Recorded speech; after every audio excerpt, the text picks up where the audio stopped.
everybody. Welcome back to another episode of Dayton Drama Queens. We want to thank you. We're getting more and more views. Remember, anywhere you can get a podcast or a video cast, we're there. So check us out. I do want to let you all know, once again, Philip is not with us. Due to the success of the Big Gay Jamboree, Philip has been taken away, and things are just booming for him right now. So I'm proud of you, Philip, and we miss you. But he will be back, probably on our next podcast. We also want to thank Square One Salon and Spa for their continued support of this fabulous video podcast. Today, we have a very special podcast. We're talking to what was formerly Dare to Defy, and now is called TheatreLab.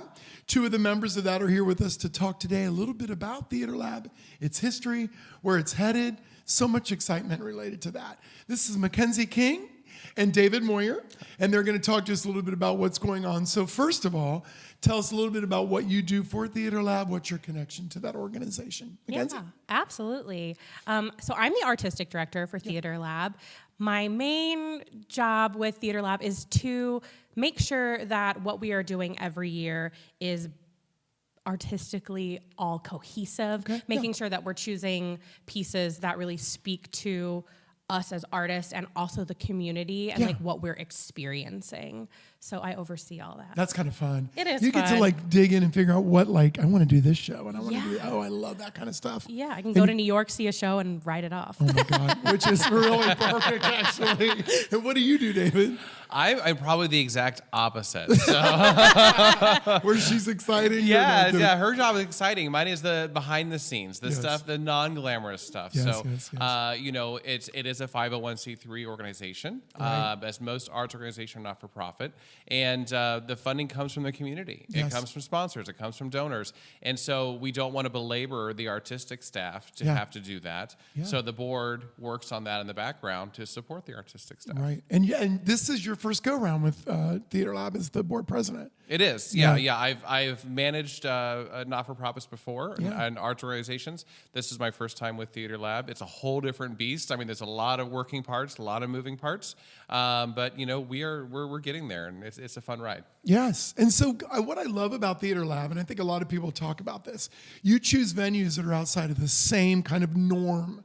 So tell us about some of the venues you guys have done in the past as a theater organization. Absolutely. So we've done like traditional spaces, of course, Victoria Theater, things like that. But we've gone really outside of that. We used wedding venues. We've used barns. We're going to use Mudlick. Yes, tavern, upstairs. So I think we've used our rehearsal space even, which is just kind of a big open room. So we really want to take art to the community versus bringing the community to us. And I know that's one thing people comment on. They're always like, oh my God, it was so cool because we weren't in a typical theater, which, you know, that's kind of the way of the world right now. It's like you were saying, meet people where they are, which is great. Absolutely. How do you feel about you guys, the whole idea that we've got to get youth back into the theater, kind of buying tickets and being part of this and participating? Do you feel it?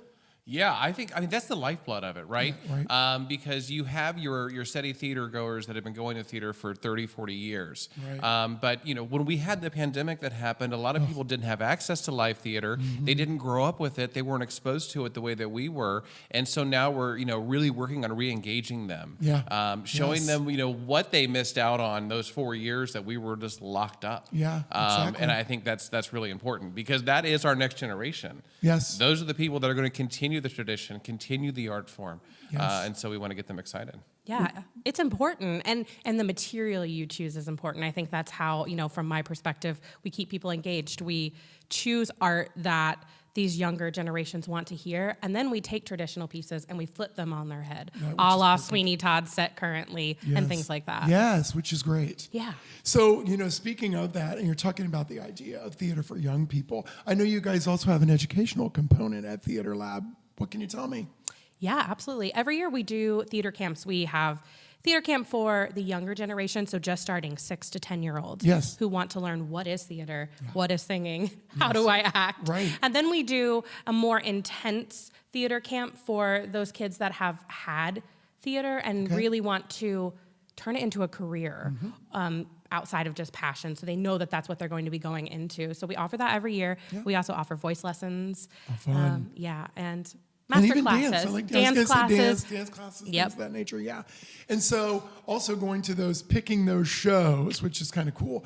I know you guys do a little bit of like, not your normal way of picking shows. There's something coming up, I think, this year that is written by someone local. So how does that happen? How does somebody get involved if they had a play or had a show? How would they reach out to TheatreLab and say, I think I have a piece of material that might work? Absolutely. They can submit if you go to our website, theatrelabdayton.org. You'll You can see say there. that again later, Yeah, yes. theatrelabdayton.org. You can go on there and you'll see my email. Yeah. And you can submit your materials to me. And then I take that back to our board and I take that back to our sponsors and we read that material. We're passionate about art and specifically the art that Dayton wants to create. Yes. So we're Yes. doing, a new reading this year from someone from Dayton. We did one just, not too long ago, and we'll continue to do that. So please send your stuff our way. I totally love that. And so, David, your board structure, I mean, it's a little bit different than most board structures. I think what TheatreLab does well is you kind of adjust. Yeah. So where do you see the future of TheatreLab going from here? What's going to happen? Because I think it's exciting that there's, new blood. Yeah, I mean, I think that we're trying to build on that. Dayton is such a cultural hub, and we're trying to build on that. And like Mackensie said so eloquently, we're trying to bring the art, to the people and really let the people tell us what they want to hear from us. We don't want to operate inside of a bubble. And that can happen sometimes. Mm-hmm. We see arts organizations go through this all the time. Mm-hmm. So I think to operate on the outside of that bubble, let the community communicate with us what they want, what they need, what excites them, and then try to make that happen. Yeah, that's perfect. And I think, there's so many theater groups that are struggling. A lot of people still after COVID are trying to figure it out. I think that's a key to the whole piece of the puzzle. What do you want? Because we know what we want, and sometimes that kind of can be not good. Yeah. So it's a good idea to go outside. How do you get information from the community about what they want? What do you do to do that? Yeah, so post shows, we often send out surveys to people, and within that, we ask about a current show. So what did you like about it? What didn't you? So we can garner information about that type of material. But we also, at the end of every season, send out an email to anybody who's bought a ticket from us saying, what would you like to hear? Love that. What do you want to see? What are shows that you like? Yeah. And also, what are things that'll challenge you? Oh, yeah. What can we bring to you to make you think? Because sometimes some of my favorite shows are something I didn't know I was going to like. Yeah, for sure. So, That's or awesome. you can also just email me. Yeah, I love that. So, David, I know that one of the things that you've been through, you were with the Dayton Gay Men's Chorus, which, again, that momentum got going. Yeah. Do you feel that there's momentum coming back to the theaters in the Dayton area? There is. I mean, the impact that COVID had on the theater industry, I mean, is insurmountable. It's really out there. So, the momentum has taken a little bit longer than expected. For sure. But it is there. It is definitely there. Yeah. And so I think that as we continue to build upon this and do our community outreach and really, connect with the community, they're going to respond in kind. Yeah.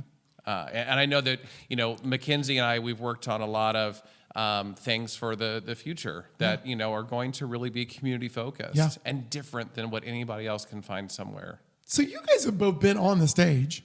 So, what has been one of your favorite roles that you've got to play over the years? Oh, The Baker's Wife and Into the Woods. What a role. I knew that answer was coming. I could have told you that. That is a role for the ages. Yes, I waited so many times. I've done Into the Woods 5 times. Yes. I just kept going at it until I got the role I wanted. That's so awesome, though. And I mean, and Mackensie, you killed. That was at UD. Speaking of, venues were not normal. Which we'll talk about that in a second. But what about you, Dave? What role have you loved to be? Or oh my gosh, a show you were in you loved? I mean, I when I was just a little tyke. I mean, I did Into the Woods too. And I played the baker back in the day. That wasn't one of my favorite roles. Oh my God, the baker! Look at this! I've got the whole Here we are. I mean, we have the fitting, the clothing, the colors. True. There it is. But I really enjoyed. I did the producers with TheatreLab last year, so I got on stage with the company as well. So much fun. And what I liked about the roles I played like 8 different characters, 8 different roles, and that just I don't know, it freed me up. I was like I could have so much fun with every character I was working on. So that I really enjoyed. Yeah, the process for me on that was incredible. If money wasn't an issue, what show would you produce for TheatreLab? What would you put together for TheatreLab if it didn't matter how much it cost? Ragtime. Oh my gosh, it's one of my, I just got goosebumps. Yeah, One of it's my just favorites. beautiful. I think it tells a really important story for what's going on right now. Especially. But you need a huge orchestra and you need like 60 people to do it, I think, in the way that it needs to be Yeah. done. So you need lots of support behind it. But hey, if someone Yes. wants to support it, Yes. I'll put it on for you. Right. What about you, David? What would you love to see put on the stage? Well, as the board president, I rely on my artistic director. Every day to teach us.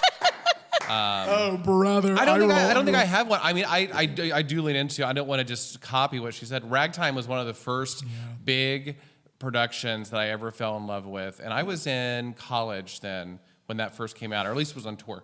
And I remember going down to the Aronoff Center in Cincinnati 4 times by myself to see Ragtime. Yeah. And I mean, so I really appreciate that. And you're right. It's extremely timely.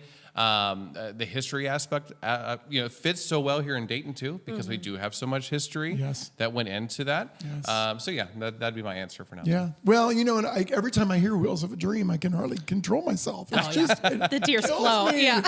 Brings out the big gay in me, and but anyway, getting back to what we were talking about. So, we're talking a lot about theater. We were just talking to the human race people a couple weeks ago, and one thing we were talking about is Dayton lacks this idea of a round table. Theater round table.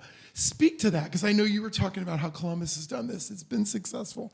Speak to that. Yeah, I really think it could help our community to have a coalition. Yes. Where we're bringing these companies together and we're talking about the same problems. We all are dealing with the same things. Finding younger audiences, getting people engaged, how do we get sponsors? And I think coming together as a community and saying we can be a resource to each other would really help our community see us as strong. Yeah. And I think that's really important. It's working in other cities, Cincinnati, Columbus, and Dayton can get on that. Yes, train. and when I brought that up to them, they were both like, why are we not doing this? Yeah. So from your aspect, David, I mean, I think probably one of the biggest things is there's a strength that another theater has that we could borrow off of. How would that help TheatreLab and everybody if we kind of combine that way? Yeah, I mean, it goes back to what I said earlier. So, we operate in a bubble sometimes, and we lose sight, and we start to see other arts organizations or theaters as like competitors. Yeah. And they're not competitors. They're not competitors. No.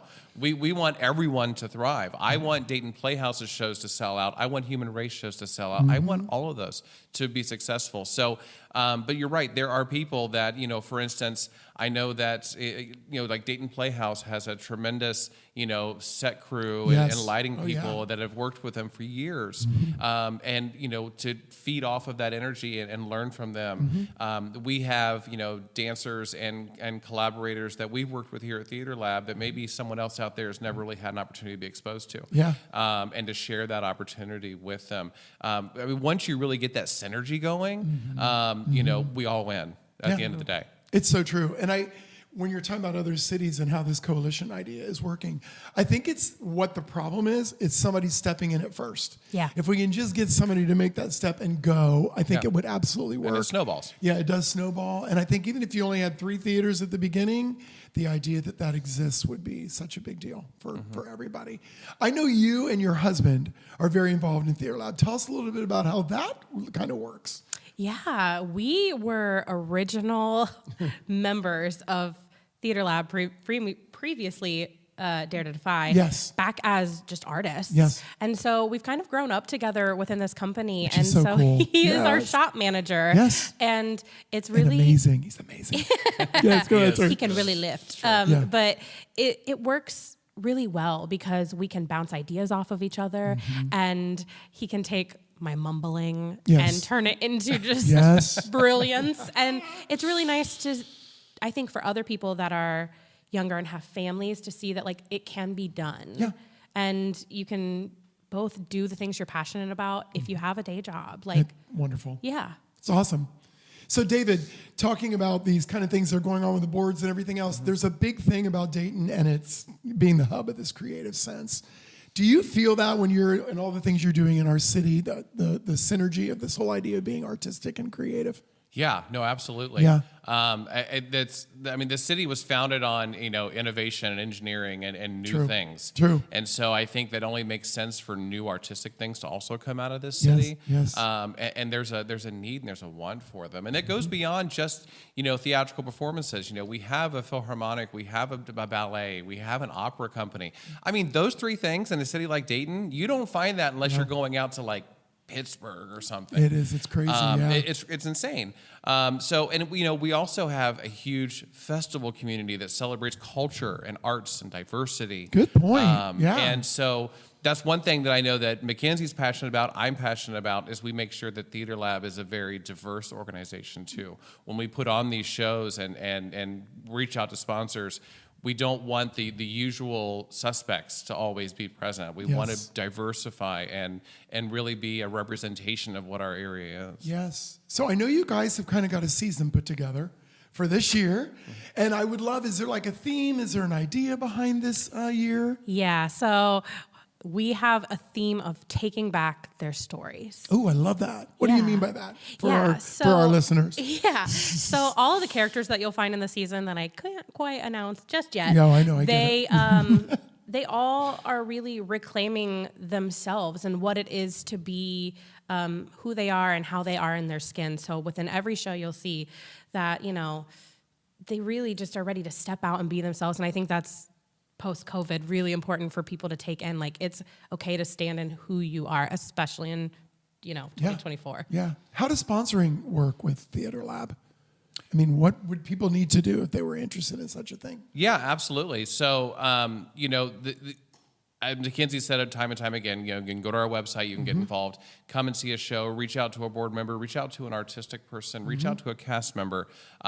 We really have focused this year on diving into the community and kind of reaching out there and saying, hey, we want to support your business. We want to give you a platform. We think you mesh really well with what we're doing. Yeah. Can we collaborate on this? Love that. And so I think that's been a great launching pad for us. And we're just going to continue to, expand upon this as we go throughout the season. Which I think you were speaking to when you're talking about Mudlick. Yeah. Which, I mean, what a cool idea. Yeah. They're going to be at the second floor of Mudlick doing a show. And I think when you go into those community pieces, the word spreads in a whole different way. It's a great way to build a new avenue.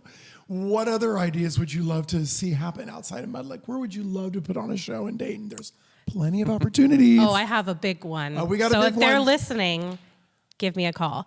I would love to do Sunday in the Park with George at Dayton Art Institute. I just got goosebumps again. This is a weird goosebump day. That's a great idea. Yeah, incredible. I think listen to the art piece and take that art piece in a place that it makes sense. Yes. That's a great idea. And actually, they have that beautiful theater. I know. At the Dayton Art Institute. It's gorgeous. I was lucky enough to get to do a show in there. I mean, it doesn't have a lot of space behind, but it's just got that feel, that really, really cool feel over at the Art Institute. Things like that, though, just finding places that speak to the material we're doing and saying, let's come to you. Let's get you new people in your space, and then we get new audience members from your audience. Yes, I mean, that's the thing about Dayton. It's small enough that makes a huge impact. It really does. Anything else you guys can tell us about the upcoming season, or anything you want to tell us about TheatreLab in general that might be exciting for our people that you can think of?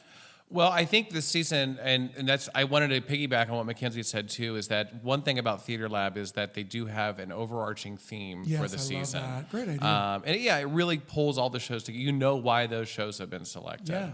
Yeah. One of the things we're doing this year also is some cabaret style stuff. Yes. We're going to try and take all those different artistic people and companies that we have across Dayton and put them all together into a singular show. So That's we can kind so of great. showcase Dayton, right? Yes. I think that's really super exciting. And once again, it brings in people that maybe have never been to a TheatreLab show. Maybe they've never been to a show whatsoever, but they know somebody who's now participating in this part of the cabaret, and they go, I want to check it out. Yeah. Well, now they're hooked. And in talking, because I was talking to Philip this week, we went out and had lunch, and we were talking about this, and I said, there's certain people that don't want to be in a play, but they've got an incredible voice. Yeah. So you put this cabaret idea together, and they're like, I'm glad to come and sing a song. It's like, that's exactly what we need. Yeah, meeting our people community halfway. where they Yes, are. yeah, exactly. Right back to our little theme today. Look at that. You guys, listen, this has been incredible. I'm so glad to hear some of the successes that are going on with TheatreLab. What did you feel after last year? Did you feel good about the season that you had? Yeah. I mean, I think so. It had a great arch to it, and did. it was TheatreLab went a little bit outside the box on a few things. Yes. And so that was that's really exciting. That keeps, I'm a theater lover. I'm a fan of TheatreLab, obviously. Yeah. But that keeps me engaged also. Yeah. And I agree. I thought it was great. I agree. There's momentum there. There's Yeah. real momentum there. Congratulations to both of you. Thank you. There is so much more information you can find about TheatreLab. Just go online. And Mackensie obviously gave you the website that you can pick up as well. Thank you for being at Dayton Drama Queens. We so appreciate you. Guys, we'll see you next time here on the DDQ. Bye-bye.